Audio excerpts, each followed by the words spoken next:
Bonjour à tous. Encore une fois, nous nous retrouvons pour ce message du dimanche matin. Et ce matin, nous allons parler de Dieu, d'un Dieu qui est un bâtisseur, mais qui est aussi celui qui restaure. Dieu est le meilleur restaurateur que le monde puisse connaître. Si tant est, Dieu serait limité à ce monde. Il bâtit et il restaure. Vous savez, c'est une chose de bâtir, mais c'est une chose après de restaurer un bâtiment qui a été construit et qui a subi des dégradations. Et c'est une chose très difficile. Parce qu'il faut de la patience, il faut une qualité de travail, il faut de la patience pour aller dans les finitions. Et c'est là où le travail révèle toute sa valeur. C'est quand les finitions sont réalisées avec attention, avec amour et avec précision. Et Dieu est celui qui restaure avec précision. Nous allons faire une lecture dans la Bible. Dans le livre d'Ésaïe, chapitre 61, il est question du Messie qui devait venir, 61, versets 1 et 2. Il dit « L'Esprit du Seigneur, de l'Éternel, est sur moi, car l'Éternel m'a oint pour annoncer aux humiliés une bonne nouvelle. Oui, il m'a envoyé afin de panser ceux qui ont le cœur brisé, d'annoncer aux captifs leur délivrance et à ceux qui sont prisonniers leur mise en liberté, afin de proclamer pour l'Éternel une année de valeur et un jour de rétribution pour notre Dieu, afin de consoler tous ceux qui mènent le deuil. » Nous allons prier. Dieu Tout-Puissant, en ce matin, nous voici réunis devant toi, nous présentant devant toi, Seigneur, parce que nous avons besoin de ta grâce, nous avons besoin de ta bénédiction, nous avons besoin d'être dirigés, d'être conduits. Alors ce matin, prends la direction de toutes choses. Et Seigneur, conduis-nous là où tu veux nous emmener. Nous te sommes vraiment reconnaissants, Père, au nom de Jésus. Amen.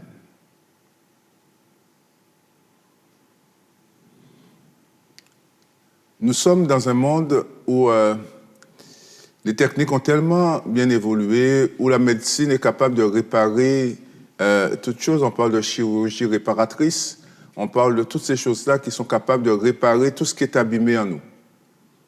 On a une jambe qui est un peu déformée, ils sont capables de redresser notre jambe. Ils sont capables, la chirurgie aujourd'hui, la technique permet la restauration même physiquement d'un homme. Et après, si on ne nous dit pas qu'il y a eu un accident ou s'il y a eu quelque chose, on peut parfois même ne pas pouvoir, c'est peut-être pas visible à l'œil nu. Mais est-ce que l'homme est capable aujourd'hui d'intervenir dans l'âme de l'homme, ce qu'on appelle le cœur brisé? Est-ce que l'homme est capable de réparer un cœur brisé? Alors, pour pouvoir soulager notre souffrance, parfois on nous prescrit des antidépresseurs, on nous prescrit des médicaments pour nous permettre de résister à la douleur. Et ce n'est pas toujours évident.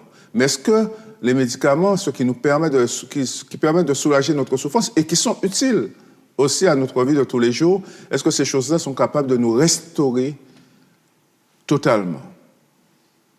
Je n'en suis pas convaincu. Dans le psaume 38, versets 6 à 9, c'est David qui dit « Mes plaies infectées suppurent, ma folie en est la cause. Triste, accablé, abattu, je me traîne tout le jour. Je sens un feu dans mes reins.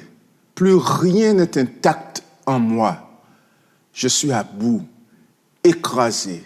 J'ai le cœur en désarroi. Je ne cesse de gémir. » C'est dans la Bible. Le psaume 38, versets 6 à 9. C'est David qui pleure.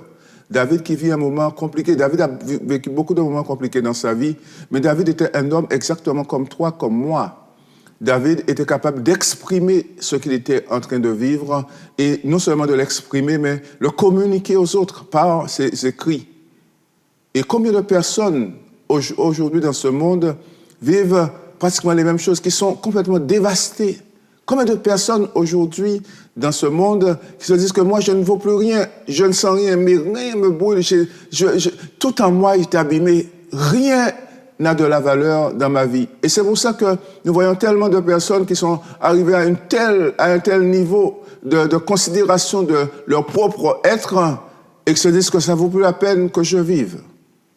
Ça ne vaut plus la peine que j'aille plus loin dans ma vie. Il vaut mieux que je disparaisse de la surface de la terre et je vais soulager tous ceux qui sont autour de moi. Parce que nous arrivons à un tel degré de désespérance que nous pensons que tout est fini. Rien ne peut marcher et rien ne peut fonctionner. Et David disait que mes plaies infectées suppurent, ma folie en est la cause, triste, accablé, abattu, je me traîne tout le jour. Il avait du mal à se lever et tout le jour, il était en train de traîner un fardeau, traîner un poids, traîner quelque chose dont il ne pouvait pas se débarrasser de lui-même. Alors, ce qu'il fait, c'est qu'il crie à l'Éternel. Il crie à l'Éternel, délivre-moi de ce poids, délivre-moi de cette chose qui est trop lourde pour moi, délivre-moi de ce fardeau que je n'arrive plus à porter et qui est en train de me détruire, qui est en train de me tuer. Oh là là!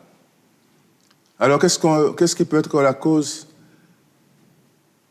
Qu'est-ce qui peut nous entraîner à un tel niveau où on ne croit plus en rien, où on est complètement désespéré de la vie? Qu'est-ce qui a pu arriver dans notre vie? Quel accident que nous avons subi qui a pu nous entraîner dans cette situation-là? Peut-être le rejet, on a été rejeté dans la famille, rejeté peut-être au travail, rejeté d'un groupe où nous étions, alors on a un sentiment de ne plus appartenir à rien, on est seul. Peut-être la trahison parce qu'on a été trahi. Peut-être un enfant que nous avons élevé et qui aujourd'hui n'est plus là, n'est pas là, alors qu'il aurait dû être à nos côtés. Dieu est celui qui restaure les cœurs. Dans Ésaïe chapitre 61, versets 1 à 2, il dit « J'ai reçu l'onction pour guérir les cœurs brisés. » Et c'est celui qui a reçu l'onction pour guérir les cœurs brisés, c'est Jésus. Jésus lui-même disait que « Voici, j'ai reçu l'onction » quand il est sorti du désert, après toutes les tentations qu'il a subies. Il a dit « J'ai reçu l'onction pour guérir les cœurs brisés. » Alors ce matin, si ton cœur est brisé, Jésus est capable de te guérir. Quelle qu'en soit la cause, Jésus est capable de te guérir. Dans le livre d'Esdras, chapitre 3, versets 2 à 3, que nous allons lire ensemble, il dit « Josué, fils de Yotsadak, avec ses collègues les prêtres et Zorobabel, fils de Shealtiel, avec les gens de sa parenté, se mirent à l'œuvre et reconstruisirent l'autel du Dieu d'Israël pour y offrir des holocaustes, selon ce qui est écrit dans la loi de Moïse, l'homme de Dieu. Malgré leur peur des populations locales, ils rétablirent l'autel sur ses anciennes fondations et ils y offrirent des holocaustes à l'Éternel, ceux du matin et ceux du soir. Israël, à Jérusalem, il y avait le temple qu'avait construit Salomon et ce temple a été totalement détruit. Le temple, non seulement le temple, la ville de Jérusalem a été détruite, mais le temple a été détruit, l'autel a été détruit. On peut comparer ce temple de Jérusalem à nous-mêmes, à ce que nous sommes, à ce que nous représentons. Autrefois, tout allait bien. Autrefois, c'était la joie. Autrefois, c'était le bonheur. Et arrivé à un moment, c'est la désolation. Complète désolation. Et le temple de Jérusalem, c'était la même chose. Mais un jour où Dieu restaure. Et ce jour est peut-être arrivé pour toi, comme ce jour était arrivé pour le temple de Jérusalem. Ils n'ont pas recommencé, ils n'ont pas tout de suite reconstruit le temple, parce que ce qu'il y a de plus important dans le temple, c'est l'autel des sacrifices. Ils ont commencé à rétablir l'autel des sacrifices, comme Dieu a toujours une stratégie dans ce qu'il fait. Il ne commence pas à rétablir l'extérieur de l'être de l'homme. Parce que c'est facile de rétablir l'extérieur. C'est facile de cacher notre souffrance à travers tout ce que nous allons pouvoir mettre comme maquillage, comme sourire, comme geste, comme comportement. Mais le cœur qui pleure, c'est ce cœur-là que Dieu veut réparer. Et c'est pour cela que c'est l'autel qui a été reconstruit en premier. Et ils ont rétabli les sacrifices du matin et les sacrifices du soir. Ils ont recommencé à prier, ils ont recommencé à louer Dieu, ils ont recommencé à plonger leur regard dans la parole de Dieu. Parce que l'autel a été rétabli. Et si notre cœur, notre âme est rétablie, si notre âme est guérie, nous allons recommencer à vivre notre relation avec ce Dieu-là. Alors ils ont rebâti l'autel parce qu'il y a une stratégie de reconstruction. Et là, la parole de Dieu, elle est claire. La parole dit qu'ils ont reconstruit l'autel sur les anciennes ruines. Ils n'ont pas refait les choses, ils n'ont pas tout cassé, tout refait. Dieu est capable de faire du neuf avec du vieux. Parce que les fondations sont bonnes. Les fondations étaient conformes à ce que Dieu avait prescrit. Ils ont gardé les fondations et ils ont reconstruit l'autel. Et c'est pour ça que je peux te dire aujourd'hui que Dieu est capable de te reconstruire. Dieu est capable de te restaurer au-delà de ce que l'homme serait capable de faire pour toi. Dieu est capable de le faire. Et la restauration du peuple d'Israël a commencé avec la restauration de l'autel. Et ta restauration commencera par la restauration de ton cœur. Il est venu dans ce monde pour guérir les cœurs brisés.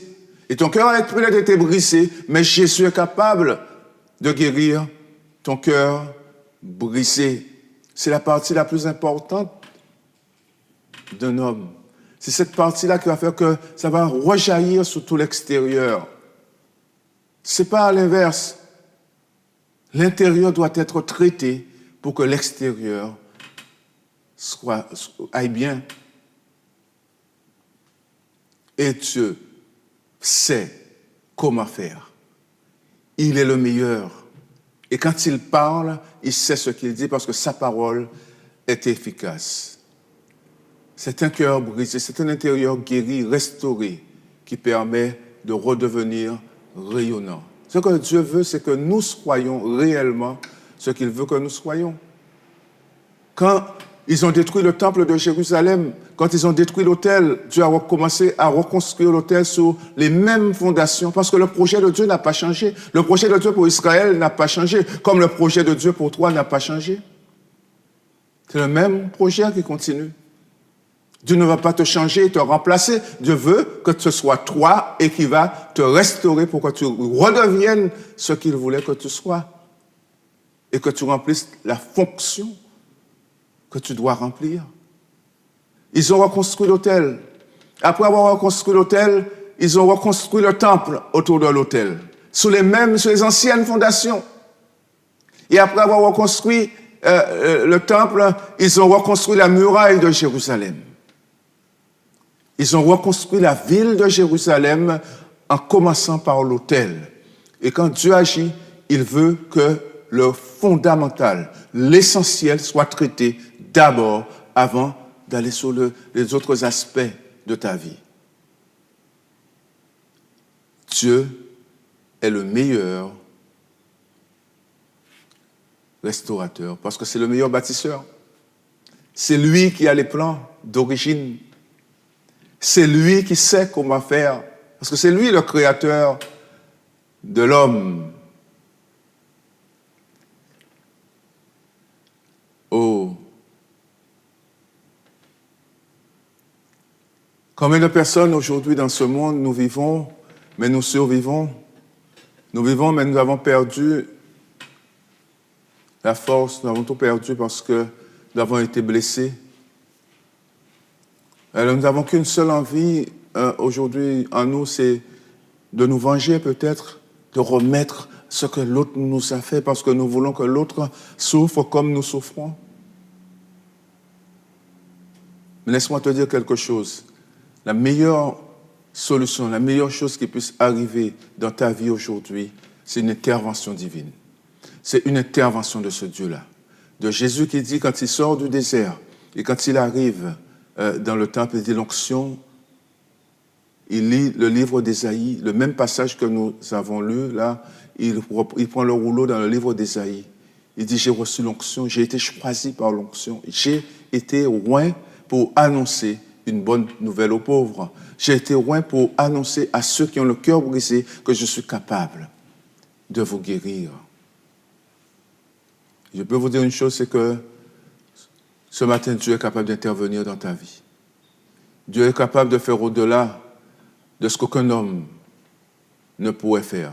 Ils sont peut-être arrivés à te restaurer extérieurement. Ils sont peut-être arrivés à restaurer des choses à l'intérieur de toi, physiquement.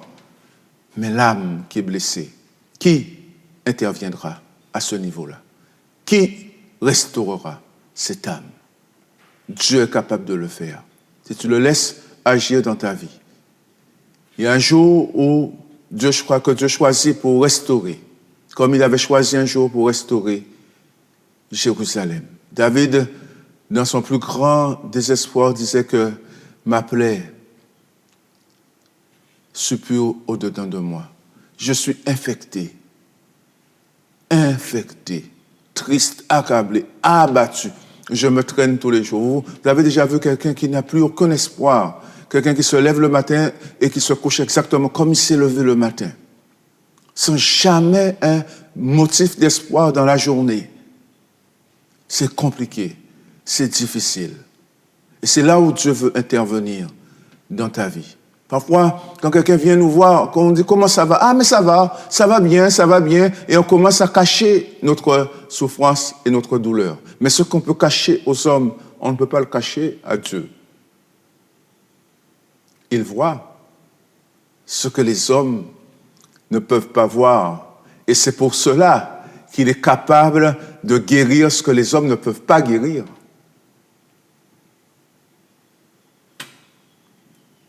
Alors, comment allons-nous faire ce matin? Est-ce que tu vas laisser Dieu intervenir dans ta vie? Et là, c'est ton choix. Là, c'est à toi de prendre cette décision aujourd'hui. Vous savez ce qui est extraordinaire avec Dieu? C'est qu'il laisse toujours à l'homme le choix du chemin qu'il doit emprunter. La Bible a plusieurs reprises dit qu'il y a un chemin qui est large et spacieux qui mène à la perdition, mais il y a un chemin étroit et sinueux qui conduit à la vie éternelle. Il dit, mais je vous laisse le choix entre la bénédiction et la malédiction. Mais choisis la bénédiction afin que tu vives. Et c'est mon conseil ce matin, le conseil de Dieu. C'est choisis la bénédiction. Choisis le chemin étroit et sinueux. Et ce chemin-là mène à la vie éternelle. Peut-être que ça fait très longtemps que tu souffres. C'est difficile, mais aujourd'hui c'est le jour de la bénédiction, le jour de la restauration. Jésus veut te restaurer. Alors prions ensemble. Dieu Tout-Puissant, nous te remercions et te bénissons parce que nous savons que tu es le Dieu qui restaure. Parce que tu es le meilleur constructeur, le meilleur bâtisseur. Seigneur, tu vois toutes ces vies, tu vois nos vies, Seigneur, parfois qui sont abîmées, nos corps qui sont complètement détruits. Et nous pouvons dire comme David, je suis triste, accablé, abattu. Je me traîne tout le jour. Je sens un feu dans mes reins. Plus rien n'est intact en moi. Je suis à bout, écrasé. J'ai le cœur en désarroi. Je ne cesse de gémir. Pourtant, David, c'était cet homme que tu t'étais choisi. Et Seigneur, il pouvait s'exprimer comme ça.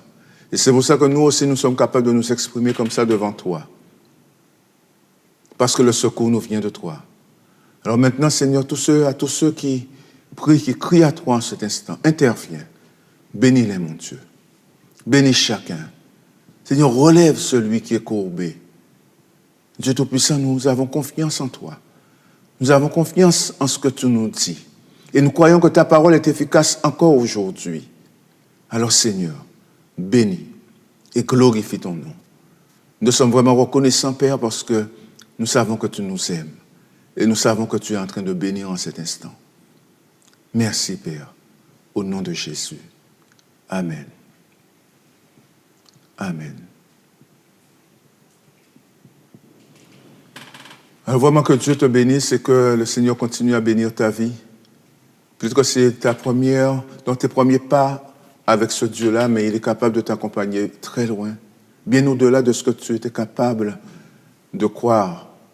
Il est capable de te montrer des choses, de te révéler des choses que tu ne connaissais pas. Ouvre ton cœur à sa grâce et à sa présence, et il agira. Notre Dieu est un Dieu qui est vivant. Notre Dieu est un Dieu qui n'est pas sourd aux prières, qui entend les prières et qui intervient. Alors sois béni en ce jour. Sois béni. Nous sommes en période de confinement, donc nous ne pouvons pas nous réunir. Mais le confinement, ce sera un jour. Et nous souhaitons que ce soit le plus tôt possible, mais dans les conditions de sécurité, dans de bonnes conditions. Et alors, à ce moment-là, nous pourrons nous rencontrer. Et nous pourrons célébrer notre Dieu. Nous pourrons partager la joie que nous avons eue à nous laisser toucher par ce Dieu-là. Toi y compris. Je vais te laisser avec juste un dernier mot ce matin. Dieu t'aime. Alors sois béni.